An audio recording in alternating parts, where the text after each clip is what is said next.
I actually do have a few questions on this. You know, I think when bills are before us, they kind of fall into two categories.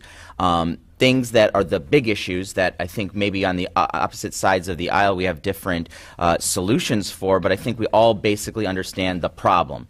And then there are bills like this where I really just don't understand where they came from, and I'm glad you're here testifying because they don't understand exactly what the problem is that we're trying to solve here. So this bill will have the state go into every community and kind of erode local control for determining on when to put different items on the ballot. So I'm just looking for a stronger justification if you're asking me to go to my local village supervisor, township supervisor, mayor, clerk, and tell them when they can and cannot put something on the ballot. What am I supposed to say to them? What am I supposed to do? And what are the 109 other representatives supposed to do to go home and tell them to erode the local control that they have?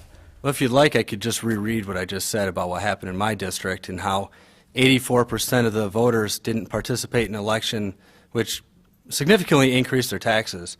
A lot of constituents, including myself, actually, my mortgage payment actually increased because the escrow changed significant enough that the payment wouldn't have been enough anymore. So, I mean, this is a material election. The least the voters should expect is that they're aware that it's even on the ballot. So I would say this to you because that happened in your district, but I can share my experiences from my district why this bill doesn't work. The last time that we had a May millage election was May of 2011. It was a police and fire increase. The voter turnout in May 2011 for that millage election was 10,764. We had a city council primary in August and a city council general in November of that same year. The turnout in August, and I was a candidate on that ballot, was 6,274, and the turnout in November was 9,364. The largest voter turnout of that year was the May election. Okay, how many registered voters are there in the district? Either or, the largest election how many people showed out the in that largest. Election? Well, so your bill actually still allows it to be on a May or to be on an August. I have no frame of reference for that election to know what the percent turnout was. Well, so that's kind of my argument, though, is that every district is different, and you're making a one-size-fits-all if you're going to sit here and argue that May elections have high voter turnout, that's really interesting. I'd love to see the data that could back that up.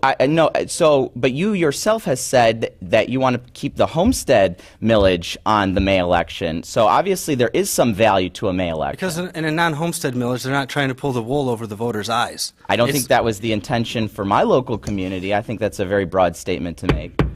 Members, thank you. This has been a good discussion, but this is not a debate. If you've got questions, and he asked questions, Representative, you can provide answers. But if we've just got questions, that's all we're doing. We don't want to get into a debate. So, thank you, Representative. Thank you. Well, I guess, you know, I've given some data points in my district why this bill isn't ready for prime time. And so, you know, I guess I'll give the countering argument for one of the 110 districts where this would actually have a different type of impact. Yeah, no, I want to expand on something you actually brought up in your testimony. The bill sponsor, when he was up here, said the #1 issue is voter participation and turnout. And I obviously brought the data that in 2011 in my community, the highest voter participation and turnout happened to be our May election.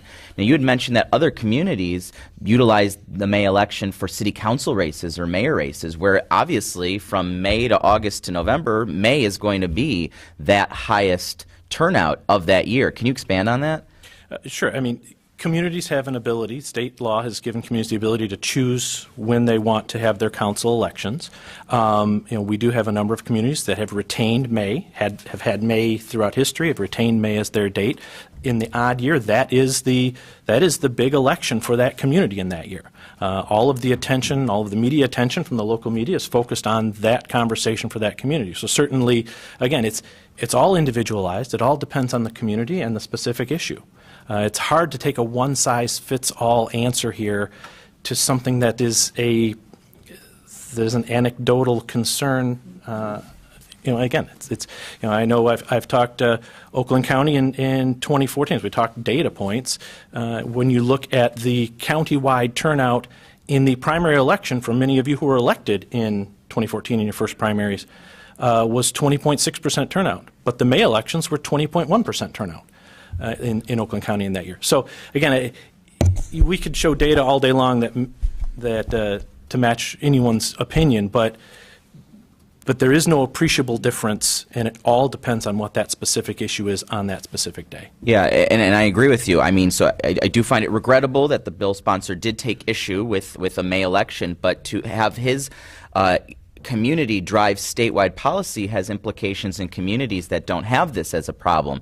You know, ultimately, if you have an issue with the scheduling of an election, there is an avenue. You go to the school board that's deciding to schedule it at that meeting. You go to the city council that's deciding to schedule it at that meeting. I just don't believe that it's Lansing's obligation to go into each community and say one community here in this pocket of Michigan had an issue, and therefore we're going to impact all of the other communities throughout the state. Thank you.